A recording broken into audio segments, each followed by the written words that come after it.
Welcome back. This time we're talking about Person of Interest, Season 5, Episode 8, Reassortment. Now this one's going to be a little different than some of my previous Person of Interest videos because I'm going to skip the recap portion. I've had, one comment suggesting I do that, and it was something I was already thinking about because of the length of these videos. So we're just going to go straight into analysis. So of course this episode was about the new number, which we actually get a number this time, James Coe, a businessman who is suffering from the flu, goes to the hospital, gets injected with a wrong vial and gets some kind of super flu, which kills him and threatens pretty much everyone else in the hospital. Our heroes ultimately saved the day with an assist from Fosco, despite the fact that Agent Jeff Blackwell was involved. We get to see a bit more about him, and then we finally find out where Shaw has been kept, or have we? Apparently she's been in Johannesburg, South Africa this whole time, and she may have finally escaped, but we still don't know because everything that has to do with Shaw this season is up in the air. And speaking of Shaw, let's start right with her. So, what do we know so far? Well, we know her escape attempt in 6741 was a simulation put on by Samaritan in an attempt to trick her into revealing the location of the machine. Then in A More Perfect Union, we get to see her go on a field trip and see Samaritan's point of view on how he or it is attempting to take out threats before lives are lost. And that turns out to be yet another simulation. And then in the previous episode, QSO, we had her go on another field trip with Lambert, during which she was apparently tricked into killing an innocent woman on behalf of Samaritan because she thought it was a simulation, but it wasn't. And we're going to spend a little time about that second field trip, especially with the things that we learned in this episode. It was heavily implied that Shaw was in New York City for this accidental mission.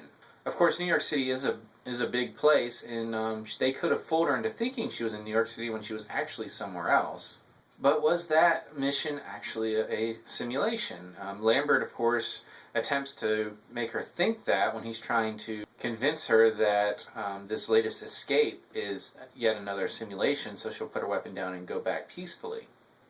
Which, of course, she then ends up shooting him. So if this is actually real, it didn't look good for Lambert at the end of this episode. This reopens the question that I had at the end of QSO, and that was, if Shaw really was in New York City, why didn't the machine alert our heroes that she was there? She had to have shown up in some surveillance video because we saw her on surveillance video through Samaritan's eyes. If she was actually somewhere else, that would explain why the machine didn't locate her as quickly. On the flip side, it is possible that they could have somehow drugged her, taken her to New York City for this so-called mission, and then returned her. It seems a little elaborate, but the writers have done such a good job of messing with our heads along with Shaw's that I'm not sure what's real and what's not. At this point, I'm inclined to believe that her latest escape attempt was actually successful and is in reality, because it really wouldn't do well to pretty much trick us for a third time. Possibly for a fourth time if you consider that the second field trip actually was fake when they told us it was real. When Shaw finally does make it back to our heroes, pretty much every scene she's going to be in is going to be suspect on whether it's real or a simulation until they find some way of proving that she's actually in reality. And they've done such a good job of messing with us that I'm really not sure what that proof would look like. On a side note about her escape, I do have to say I love the Shawshank-esque look of her escape tunnel. Moving on to our number of the week, James Coe. This is a rare loss for our heroes when it comes to a number, even in the era of Samaritan. And this is the second loss in a week, even though technically last week wasn't a number. And I have to say that might be unheard of for them to lose two numbers in consecutive episodes. I do like how they tie this into the fact that Team Machine has been apparently missing a lot of numbers, or at least failing, with the evidence being the body dump that Fosco found. This does lead me to pose a question, though.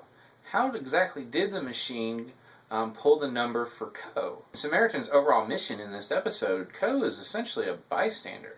I mean, he's not the target. The target was the doctor, the nurse, and the administrator who were asking questions about the digital medical system that Samaritan has apparently co-opted for its own purposes.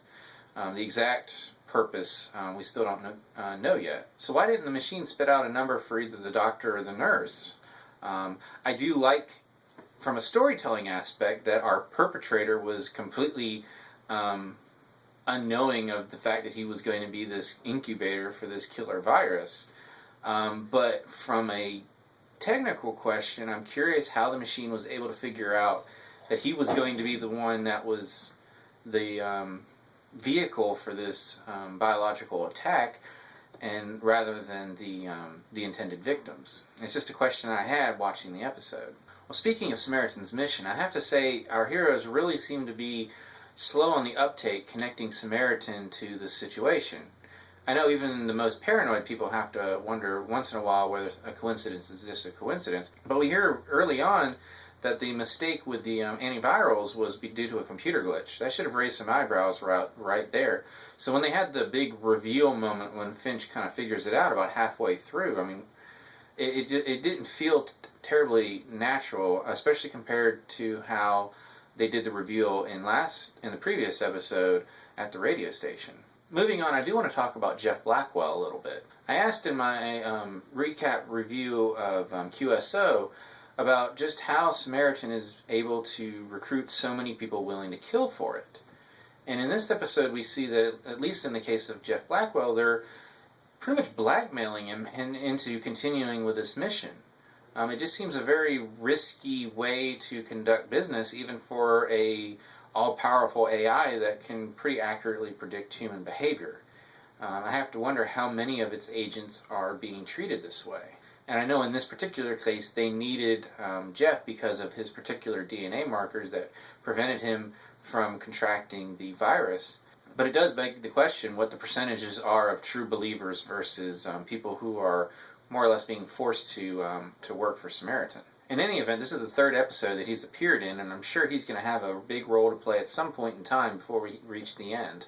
On a quick note, the Vasily storyline that was introduced last episode doesn't appear here, so either Root has already gone to Russia and come back, or she hasn't left yet. Either way, it wasn't addressed, and I guess we'll have to wait till it shows back up. A character who does show up is Fosco, and once again he proves that he's a really good detective, and would probably be a very good asset to Team Machine if they ever told him the truth.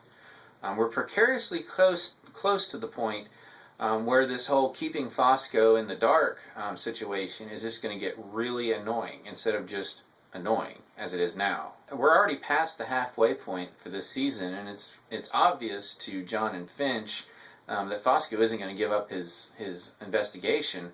So at this point, it would pretty much puts him in more danger not knowing what he's up against than to just fill him in. I do have to add, I love the interactions between Fosco and Elias in this episode, and I hope we get some more of that as we go forward. The subsequent scene with Finch and Elias, though, really raises an interesting point. When Elias confronts Finch about keeping him in the dark about his friend's death. And pretty much at this point, Finch is trying to control others' behaviors by controlling the information they have. Finch even says so when he tells Elias that he was afraid that he would act rashly when he found out about his friend's death. And this really puts him more like Samaritan than the Machine at this point, who pretty much pledged allegiance to human free will in the last episode. And this makes Elias's comment about needing to watch the quiet ones all the more potent. It leaves me wondering whether I really want to see Finch lose control or not, especially if he was to have control of an armed machine. He made his comments to Root about how he was less afraid of the machine and more about them in the case of an armed machine, and I have to wonder whether we should be worried about that too. And now for a quick break to look at this week's agent numbers. Last week I noted we had agent number 1348, which seemed pretty high and showed that Samaritan is only increasing his recruitment efforts. But this episode we hit the atmosphere. In one scene we had agent number 2312, 3152, and 4241. If we are to believe that the Johannesburg escape sequence with Shaw was real, then these are agents that are not in the United States and would show that this is more of a global population than those just around New York City and the rest of the United States. But still, these numbers are growing very quickly. And finally, I'll end on a note about the facility that Shaw was in. In that same scene where we see Samaritan's point of view showing the agents and their numbers, we see it referring to it as a biomedical research facility. And the prisoner who helps Shaw escape refers to it as a twisted social experiment for violence. Now, we've known for a while now that the Samaritan has been experimenting on people for a variety of reasons, but this particular comment about violence makes me wonder if this might be where Samaritan's getting its kill-friendly agents. And that brings me to the end of the things I wanted to talk about this episode. I hope you liked the new format. Next week we get 2 episodes, one on Monday, one on Tuesday. And then after that we'll only have 3 left. I haven't looked ahead enough to see if they're going to do a 2-hour finale.